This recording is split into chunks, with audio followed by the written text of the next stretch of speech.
Prezados usuários do CZA, neste vídeo iremos abordar como a gente fazer comparação entre duas amostras com resultados independentes utilizando o CZA. Então, para isso, inicialmente, vamos abrir o programa. Para abrir o programa, busque no desktop do seu computador o ícone do programa. Ao encontrá-lo, dê um duplo clique para abrir o programa XEA. No menu suspenso do programa, vamos buscar a palavra teste. Dentro de teste, vamos buscar paramétrico, dados independentes. Fazendo isso, é aberto o formulário para a utilização desse tipo de teste. Para os iniciantes, né, no CISEAP, ou até no tipo de teste mesmo a ser executado, nós aconselhamos, né, dar uma lida nas dúvidas que a gente coloca aqui para ajudar ao leitor. Então, ao clicar esse botão, é dito como é feito esse teste, quais são as fórmulas que são utilizadas, quando deve ser utilizadas. Além disso, nós dispusemos dois exemplos, exemplo 1 e o exemplo 2, para que o usuário execute e veja como é a rotina, veja como é que os dados são colocados no arquivo, né? Então, para isso, vamos utilizar o exemplo 1, o arquivo exemplo 46. Esse experimento, o pesquisador utilizou dois componentes, componente A e o componente B, sabendo-se que, a princípio, os efeitos ou os resultados da utilização do componente A não interferem em absolutamente nada do componente B ou o contrário, ok? Então, vamos utilizar o teste, o arquivo exemplo 46. Então, vamos carregar e buscar o arquivo 46. Você veja que como é montado, como foi montado os dados. Foram abertas duas colunas, em que a primeira coluna se chamou de comp underline A, componente A, comp underline B, componente B. Isso poderia ser ração A, ração B, local A, local B, tempo A, tempo B, não é? Então, existem várias pesquisas que são feitas aqui. O importante desse teste é o seguinte: temos que ter dois vetores, duas variáveis, e queremos comparar essas duas variáveis. Pelo teste, ele pergunta o seguinte: a comparação é feita entre um padrão e uma amostra? Não. Nós temos aqui duas amostras. São duas amostras. Então, vamos assinalar duas amostras. Ele pergunta o seguinte: as variâncias são conhecidas destas duas amostras? Se sim, você tem que assinalar aqui e dizer os valores dessa variância. Mas, na maioria das vezes, nós não temos, na maioria, não estou dizendo todos, na maioria das vezes nós não temos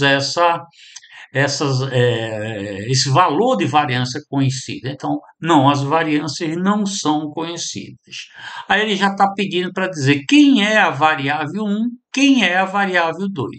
A variável 1, vamos dizer que é comp1 e a variável 2, comp2.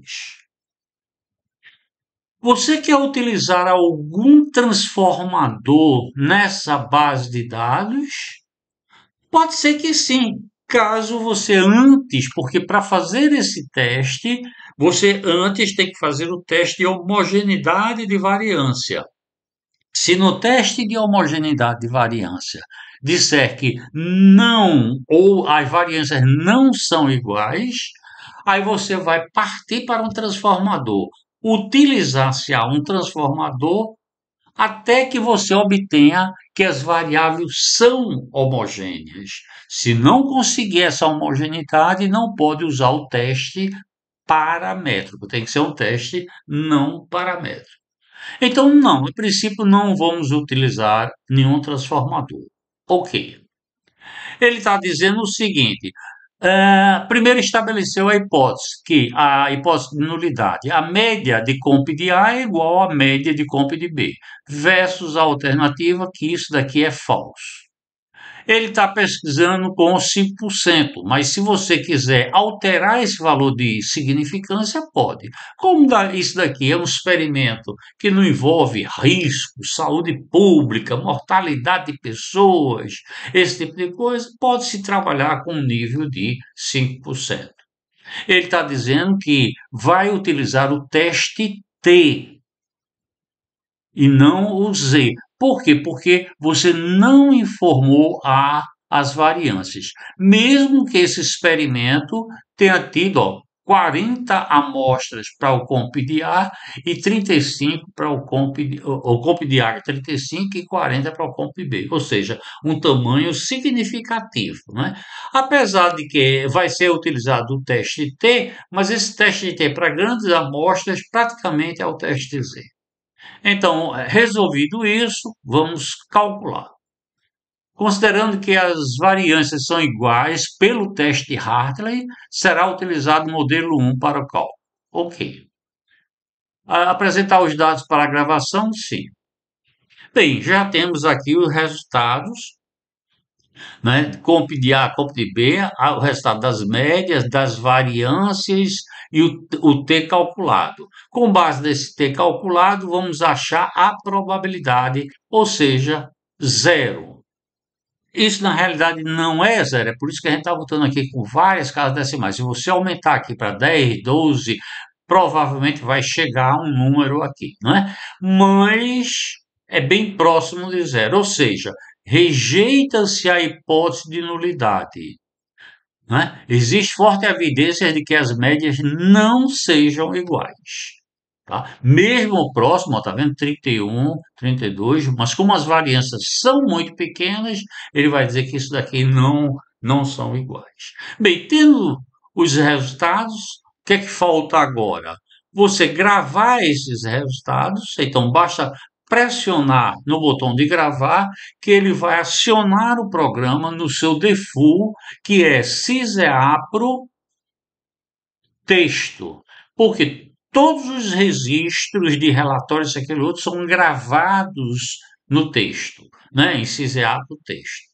Vamos cancelar, que a gente não vai fazer isso. Se eu apertar aqui em imprimir, vai direto para a impressora. Se eu quiser pegar essas informações e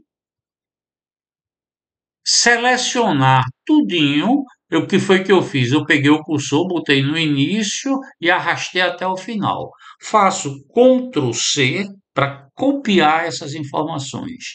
Abro o meu editor de texto, boto o cursor onde eu quero que essas informações sejam inseridas e faço Ctrl V. Então, repasso todas essas informações já para o meu trabalho local, onde eu queira arquivar essas informações. Bem, nós esperamos que essas explicações tenham tirado as dúvidas que porventura possam surgir, como utilizar o CISEAPRO para fazer esse tipo de avaliação, ou até o próprio teste T ou Z. Agradecemos e esperamos nos encontrar no próximo vídeo.